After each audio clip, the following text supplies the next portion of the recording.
तो आज बात करते हैं सोमनाथ मंदिर की। पर यह कहानी सिर्फ एक मंदिर की नहीं है। ये तो एक प्रतीक की कहानी है।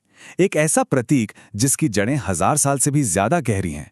ये कहानी है अटूट आस्था की, एक ऐसे संकल्प की जिसे बार बार तोड़ने की कोशिश की गई पर वो कभी टूटा नहीं। तो ये बात आज क्यों हो रही है?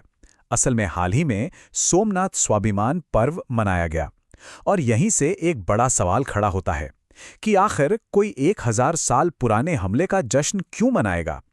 पर रुकिए, क्या ये सच में हमले का जश्न है या फिर कहानी कुछ और ही है? तो देखिए, ये जो उत्सव है ये ठीक 1000 साल पूरे होने का प्रतीक है। कौन सी घटना के?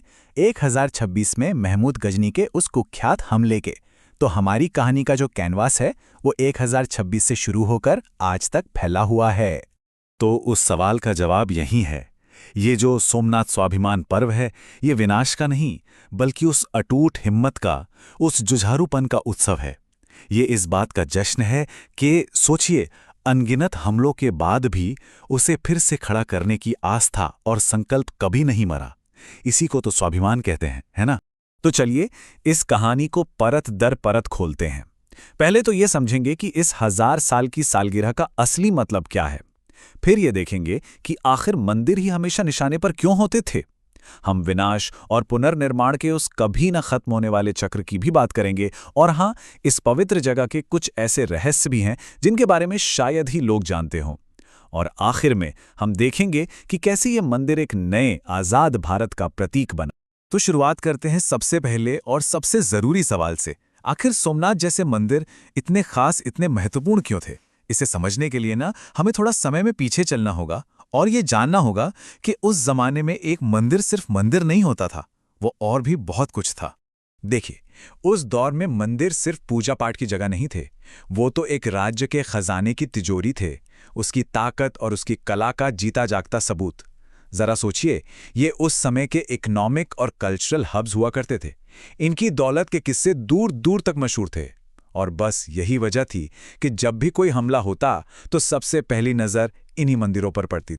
और ये बात कितनी दिलचस्प है कि मंदिर को बनाने में जो चीज़ें इस्तेमाल हुईं वो खुद एक कहानी कहती हैं।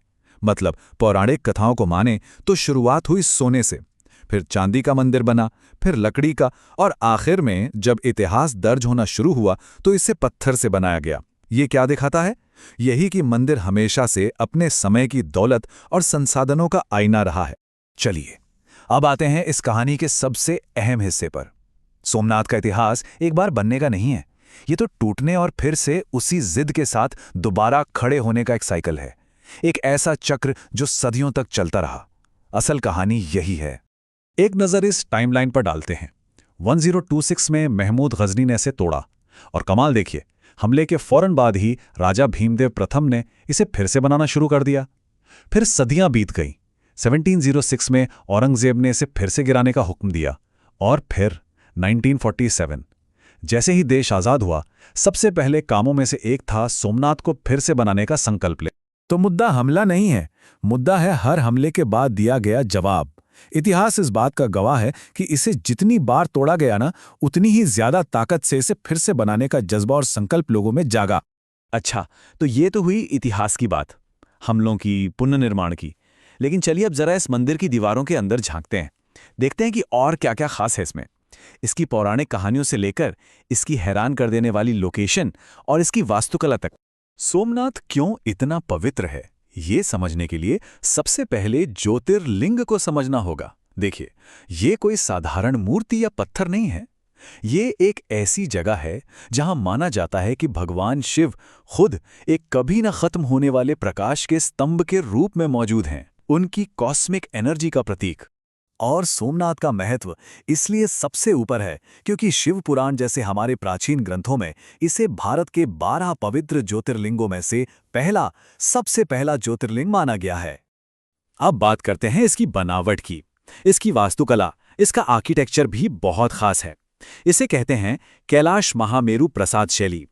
अब ये नाम थोड़ा मुश्किल लग सकता है, पर आसान भाषा में समझें तो ये उत्तर भारत की मशहूर नागर शैली का ही एक बहुत ही शानदार और विकसित रूप है, जिसे सोलंकी, चालुक्य राजाओं ने परफेक्शन तक पहुंचाया। तो स्टाइल में होता क्या है? एक भव्य गर्भगृह यानी वो सबसे पवित्र जगह है जहां मुख्य देवता होते हैं। फिर एक बड़ा सा सभा मंडप जहां सब लोग इकट्ठा होते हैं। एक खूबसूरत नृत्य मंडप भी है और इन सब के ऊपर आसमान को छूता हुआ 155 फीट ऊंचा शिखर, जो दूर से ही आपको अपनी तरफ खींच लेता है। पर रुकिए, एक और बहुत हैरान करने वाली चीज है यहां, वो है तीर्थ स्तंभ। ये एक खंबा है जिस पर एक तीर बना हुआ है। ये तीर दक्षिण दिशा की तरफ इशारा करता है। पर क्यों? इसका एक बहुत गहरा मतलब है। वो मतलब ये है, और ये सच में हैरान करने वाला है, कि अगर सोमनाथ के किनारे से इस तीर की सीध में एक सीधी लाइन खींची जाए तो दक्षिण ध्रुव यानी साउथ पोल तक लगभग 9,936 किलोमीटर के इस रास्ते में बीच में जमीन का एक भी टुकड़ा नहीं आता। सोचिए जरा, ये उस जमाने के ज्योग्राफिकल और एस्ट्रोनॉमिकल ज्ञान का कितना बड़ा सबूत है। तो सदियों का ये सफर तय करके अब कहानी पहुंचती है आधुनिक भारत में, और अब हम बात करेंगे इसके आखिरी पुनर्निर्माण की। वो पुनर्निर्माण जो सिर्फ एक इमारत को दोबारा बनाना नहीं था, बल्कि उससे कहीं ज्यादा था। साल था 1947, देश आजाद हो चुका था, और तब भारत के पहले गृह मंत्री सरदार वल्लभ भाई पटेल ने इस मंदिर के अंतिम और सबसे भव्य पुनर्निर्माण की पहल की। इस पुनर्निर्माण के पीछे की भावना क्या थी, इसे के.एम. मुंशी ने अपने शब्दों में बहुत खूबसूरती से बताया है। उन्होंने कहा कि ये सिर्फ पत्थर पर पत्थर रखना नहीं था, ये तो राष्ट्रीय चेतना को, नेशनल स्पिरिट को फिर से जगाने जैसा था, अपनी विरासत पर, अपने हेरिटेज पर गर्ज से अपना हक जताने जैसा था। और ये कितना बड़ा राष्ट्रीय मौका था, इसका अंदाजा इसी बात से लगा सकते हैं कि मंदिर में प्राण प्रतिष्ठा का पवित्र समारोह, यानी जब मूर्ति में प्राण फूंके जाते हैं, वो खुद देश के पहले राष्ट्रपति डॉक्टर राजेंद्र प्रसाद ने किया था। और हिम्मत की, जुझारूपन की यही भावना स्वामी विवेकानंद के शब्दों में भी गूंजती है। उन्होंने सोमनाथ की इस कभी न हारने वाली स्पिरिट को राष्ट्र की जीवनधारा कहा था, मतलब एक ऐसी शक्ति जो संघर्षों से ही और मजबूत होती है। तो आखिर में सोमनाथ की ये 1000 साल की कहानी हमें एक बहुत शक्तिशाली संदेश देती है कि विनाश, डिस्ट्रक्शन, वो टेम्पररी होता है, वो क्षणिक होता है, लेकिन बनाने की, दोबारा खड़े होने की जो इच्छा है, जो संकल्प है, वो हमेशा हमेशा जिंदा रह सकता है। और ये कहानी अपने पीछे एक सवाल भी छोड़ जाती है। जरा सोचिए, हमारे आसपास और कौन-कौन से ऐसे स्मारक हैं, ऐसी इमारतें हैं जो सिर्फ पत्थर और गारे से नहीं बनी, बल्कि टूटने और फिर से जुड़ने की ऐसी ही शक्तिशाली कहानियों से बनी हैं।